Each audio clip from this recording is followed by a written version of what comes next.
Guys, ಇವತ್ತು ನಾವು simple ಆಗಿ ಪಾಸ್ತಾ ಮಾಡೋದು ಹೇಗೆ ಅಂತ ನೋಡುವ ಬನ್ನಿ. ಈಗ ಒಲೆಯ ಮೇಲೆ ಬಾಣಲೆಯನ್ನು ಇಡಿ, ಅದಕ್ಕೆ ತುಪ್ಪ ಅಥವಾ ಎಣ್ಣೆಯನ್ನು ಹಾಕಿ. ನಾವೀಗ ಇಲ್ಲಿ ತುಪ್ಪವನ್ನು ಯೂಸ್ ಮಾಡ್ತಿದ್ದೇವೆ.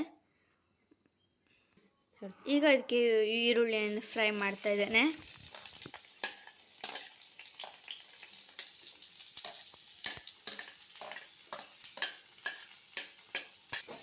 ಆದಮೇಲೆ ಇದನ್ನು ಫ್ರೈ ಮಾಡ್ಕೊಳ್ತಿದ್ದೇನೆ. ಚೆನ್ನಾಗಿ ಫ್ರೈ ಮಾಡಾದ್ಮೇಲೆ ಅದಕ್ಕೆ ನಾವು ಟೊಮೆಟೊವನ್ನು ಹಾಕ್ತಾ ಇದ್ದೇನೆ. ಟೊಮೆಟೊವನ್ನು ಹಾಕಿ ಚೆನ್ನಾಗಿ ಫ್ರೈ ಮಾಡ್ಕೊಳ್ತಾ ಇದ್ದೇನೆ. ಆದಮೇಲೆ ಪಾಸ್ತಾವನ್ನು ಚೆನ್ನಾಗಿ ತೊಳಿತಾ ಇದ್ದೇವೆ. ಸ್ವಲ್ಪ ಹುರ್ಕೊಳ್ಳುವ, ಆಯಿತಾ?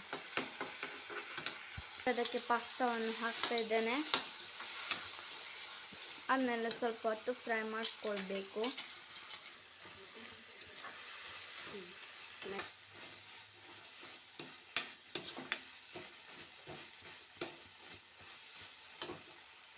ಈಗ ಬೇಯಲು ಬೇಕಾದಷ್ಟು ನೀರನ್ನು ಹಾಕ್ಕೊಳ್ತಾ ಇದ್ದೇವೆ.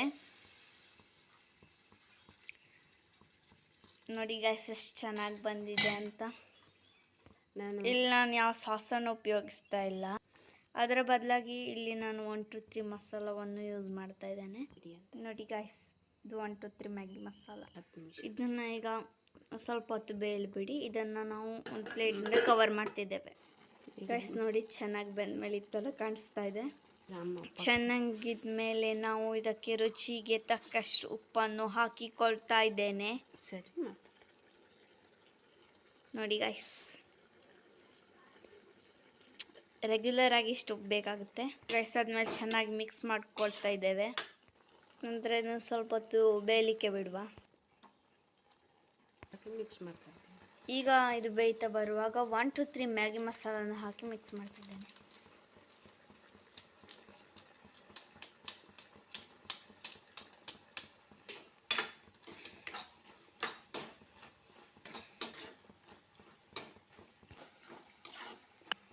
ಆದಮೇಲೆ ಸ್ವಲ್ಪ ಕೊತ್ತಂಬರಿ ಸೊಪ್ಪನ್ನು ಹಾಕ್ಕೊಳ್ತಾ ಇದ್ದೇವೆ.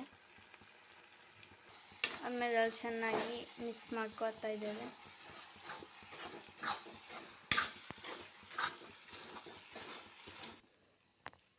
ನೋಡಿ ಗೈಸ್, ಆದಮೇಲೆ ಇದನ್ನು ಒಂದು ಬೌಲಲ್ಲಿ ಸರ್ವ್ ಮಾಡ್ಕೊಳ್ತಾ ಇದ್ದೇವೆ. ನೋಡಿ ಗೈಸ್, ನಮ್ಮ ಪಾಸ್ತಾ ರೆಡಿಯಾಗಿದೆ. ಒಂದ್ಸಲ ಟ್ರೈ ಮಾಡಿ ನೋಡಿ ಇದನ್ನ ಗೈಸ್. ಮತ್ತು ನಮ್ಮದು ಫಸ್ಟ್ ಬ್ಲಾಗ್, ಅದಕ್ಕಾಗಿ ಲೈಕ್ ಮಾಡಿ, ಶೇರ್ ಮಾಡಿ, ಸಬ್ಸ್ಕ್ರೈಬ್ ಮಾಡಿ. ಗುಡ್ ಬೈ ಬಾಯ್.